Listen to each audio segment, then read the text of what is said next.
r/legal advice. Majoragent 211 says, 37 plus 6 days pregnant, wanting to leave my husband and move to another state. I 24 female, will be 38 weeks pregnant and am currently married to my husband 31 male. We met in 2019 and moved in together after 3 months and got married after a year. I'm from Texas and that is where I met him. About 1.5 ago we moved to Ohio for him to pursue a better job. We have no family and no friends here. I'm completely alone. About 2 weeks ago he came to me to tell me he wants to separate and hasn't loved me for 2 years. Today he confessed he was just waiting for the baby to be born for him to leave me, and that baby was not conceived in love. I don't trust him and I want to go back to Texas where I have support, but I'm afraid he will take baby away. We have 2 dogs and I want to drive to Texas before I give birth in Ohio because I've been told I'll get stuck here. I can't leave the dogs behind since he neglects them. I have no proof of him being neglectful or oppose. But today he told me that if I drive to Texas he will get full custody of baby girl because a lawyer said I will endanger her. I convinced to let me go and he said that he's okay with me going as long as I don't file for child support, that if I do he will seek custody. He will help financially without going to court, he claims. What do I do? I want to leave now and be around family and friends so I can take my car, dogs and as much baby stuff as I can fit in my car. I feel so alone here and am scared to lose my baby if I leave. Hindersack says, 1. You are free to leave. Go now. Before you do, make sure you have an ob/gyn lined up for the birth. 2. He cannot take the baby away because moving in with your parents is not neglect or anything negative. 3. He can sue for custody and likely end up with partial custody because courts generally want kids to know both their parents. This is true whether or not you ask for child support. Majoragent 211 says, I will not have insurance over there and no money. I was planning on just giving birth at the hospital since I'm not high risk or anything. Is this a bad idea? Hippie Lynn says, all pregnant women are eligible for Medicaid, even in Texas. Medicaid has no residency length requirements either. Apply as soon as you get there and get whatever prenatal care you can for the rest of the pregnancy. Go in person to the office if it's at all possible. You can also get signed up for WIC and potentially SNAP food stamps. You may also be able to get the ball rolling on a child care subsidy if you decide to work after a few months. Good luck. Coon Valley Eternal says, it's the trick. Leave a SAP. Go for child support. Stay with your support system. Please don't take the dogs if they aren't legally yours. Call and report him for animal abuse. Majoragent 211 says, stupid question, how could the dogs legally belong to one of us? I bought the lab/mix on FB Marketplace for like $20 and we have a purebred dachshund he bought when we were living together but not married. He hates the dachshund and says he's not interested in him, but he loved the lab mix, but agreed for me to take them both since they've grown up together. How do I guarantee I will not get in trouble for that? The wiener dog is practically mine and will be sad if I leave him. Ophelia Rose 47 says, next time he leaves the house go and drive to TX with the dogs. Don't worry about getting all the baby stuff, just grab what you easily can and go. It is much harder to leave after you have the baby. Loving Glyphic Maid says, leave now before baby is born. Just go whilst he's at work or something, so he can't try and stop you. If you're able to take the dogs, then do so. It will be much easier for you if you're settled in Texas with lots of support before baby is born, rather than trying to leave afterwards with a newborn and your dogs. He's trying to scare and manipulate you, don't fall for it. Worry about baby, custody, child support etc. once you've moved. Just sort one problem at a time, and the biggest one at the moment is going home. Make sure you have all your documents etc. together and hidden away in case he tries to play any funny games with them, and if communicating with your family about your escape, then ensure your phone and or any other devices are password securely so he can't snoop. Also make sure he hasn't put a tracker or a snoop app on your phone. Lol, I know that's all probably over the top, but you can never be too careful. Good luck. r/legal advice. One Fatanegui says, home purchase listed as being on city sewer, discovered it's actually on septic buried 5 feet under a concrete patio. Hey all. I'm in Durham, North Carolina, seeking some guidance. Recently, I bought a home that was advertised and disclosed as having city sewer, but it turns out it's on a septic system. To make matters worse, it's a 50-year-old septic buried 5 feet under a concrete patio. I suspect it hasn't been pumped in over 15 to 20 years. Already had 2 professionals turn down the job of helping me tear up the patio and pump it. I struggle with handling financial matters like this. Could someone help me come up with next steps? Would I need a regular lawyer, or does it have to be someone specializing in real estate law? Is this something I could resolve through small claims court? And would it require a substantial upfront cost to pursue this legally? Any advice is greatly appreciated. Thanks everyone. Thoughtful Madeline says, you should be able to file a claim against the listing agent's errors and omissions insurance policy. Talk to their managing broker. Hot Aside 4637 says, now gather all the information, listing, disclosures, inspection docs, closing docs, and seek out a real estate attorney. The scope of this will be beyond small claims. Others have suggested contacting the broker/agent, but they will likely not provide much information as they will not want to admit liability. And you should not provide any information to them and communicate via a lawyer. Summer Thirtroper says, I'm not a lawyer, but work in remodeling/construction. Get a lawyer. These are some ideas, though. Did you have a property inspection before buying? The inspector may be on the hook here too, if they didn't properly ascertain what the sewage mechanism was for the property and tell you. This depends on state law and exactly what kind of inspection you had done before buying. You should have paperwork from the home inspector, and if it lists sewage, without noting it's a septic tank, you may be able to haul them in as a defendant. Already had 2 professionals turn down the job of helping me tear up the patio and pump it.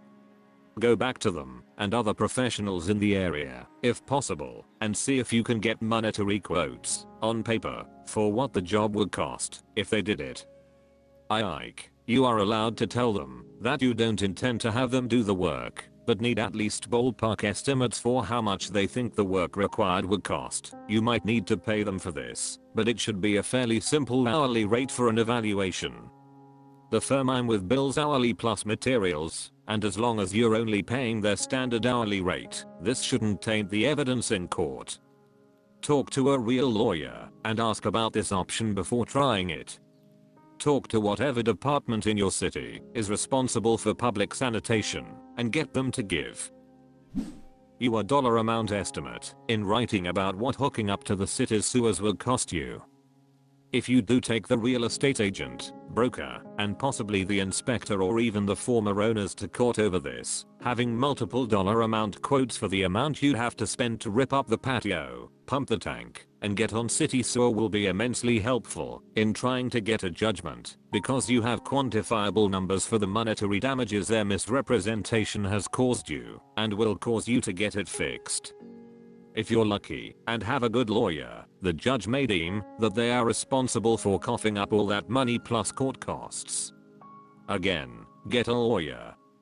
Try to find one through your state's bar association who specializes in this sort of case and has no ties to anyone else involved in the case.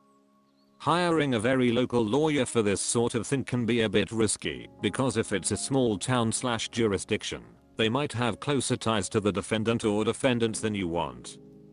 They might have close ties with the city departments, which would be good for you, but you are kind of flipping a coin when hiring a local lawyer for this kind of dispute. Having some hard numbers on the amount of financial damages you're looking at is going to make the first meeting a bit easier, because it sounds like the situation you're describing is well beyond small claims court. r/legal advice. Brit0kg says, daughter attacked even after warning the school. Hope this is the right sub for this. Going to try and keep this short but detailed. Last night I found out a girl and some of her friends wanted to jump my daughter today. This morning before I dropped her off at 9 AM and told her, if they try anything, call me and I'll come to the school. No later than 4 minutes after dropping her off, she calls me saying some girl's trying to swing on me. I hang up and turn right back around and pull up to the school.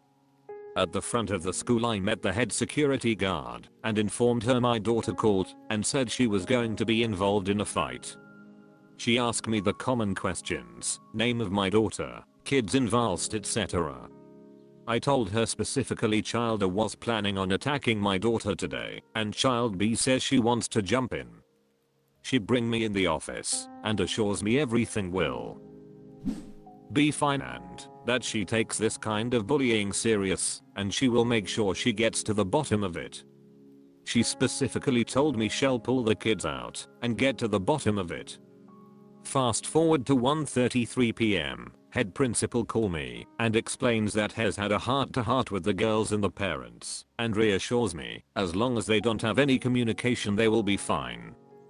Fast forward to 3:18 PM, my daughter is walking to class and Childer runs up behind my daughter and drags her down by her hair and breaks her glasses.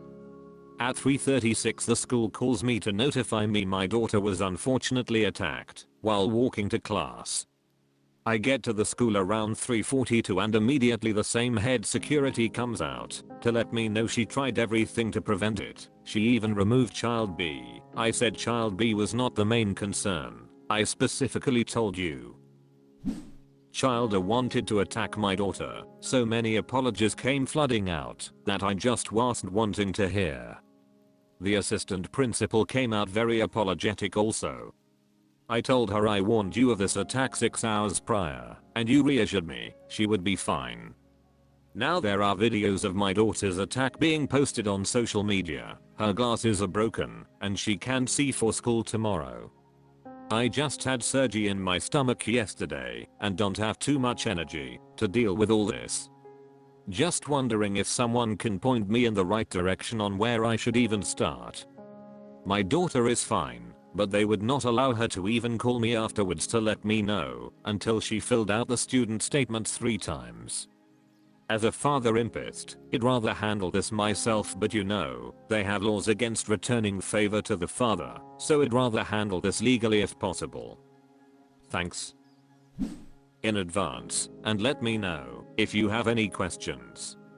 Edit added state and school district Arizona Mesa Unified School District edit to add backstory to the fallout. Child A was friends with my child. Child A was disrespectful to the house and my wife, so my daughter no longer wanted to be friends. Child A took offense to this and posted ugly pictures of my daughter to a slander site on TikTok for their school. In return my daughter posted a video of Child A smoking a vape, 13 years old, on the site. Maybe in hopes she'll get in trouble? Not sure, but right after that post, Child A made a group chat to talk about my daughter. Both sides had a recoil back and forth of words. The more my daughter ignored her, the more mad she got and tried to involve child B. Before the attack, the video shows about 6 to 7 kids actively hunting for my daughter in. Traveling Circus 1911 says, file a police report immediately. Your daughter was assaulted. Don't leave this up to the school anymore. They've not only proven that they can't handle the situation, they are now only thinking about how they can protect themselves. Mihai says, as a teacher, please file a police report. The school admin doesn't want to help you if it means they will get into trouble with their higher ups and the public. They do anything they can to cover this stuff up. We teachers are all sick of it, and we all realize they feel the same way about us too. Brit0kg says, I will definitely be filing a report in the morning with the police. I went online and found the mother and father, so I don't have to try and use the school to get any info. I will be taking her to the drive in the morning for a checkup and the eye drive to try and see what glasses I could afford. Terrible timing for unexpected glasses. One of the reasons I warned the school about this. I even told them I can't afford new glasses if they get broke. Ugh. I appreciate you taking the time to reply, and I hope it gets better for you guys. Alt01 says, keep your receipts. As part of a criminal case, if there are monetary damages, you can request restitution through the court. Once the police get involved, ask for a crime victim rights information and who to contact. The CVR info will detail your rights to be kept informed of the proceedings, making victim statements, restitution, etc. Pia Lurking here says, police. Immediately. Save the videos from social media and give them to the police. Molte says, police report, protective order. Consult with an attorney first. Public schools have sovereign immunity, but an attorney can talk you through it all.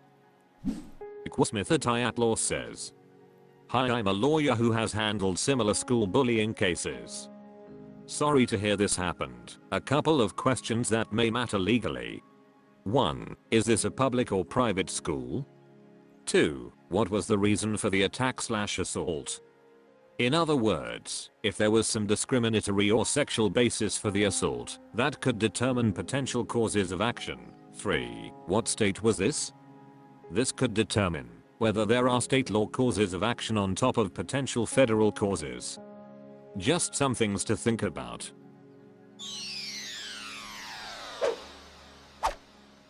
That's all for this video. Thank you for watching. Please subscribe.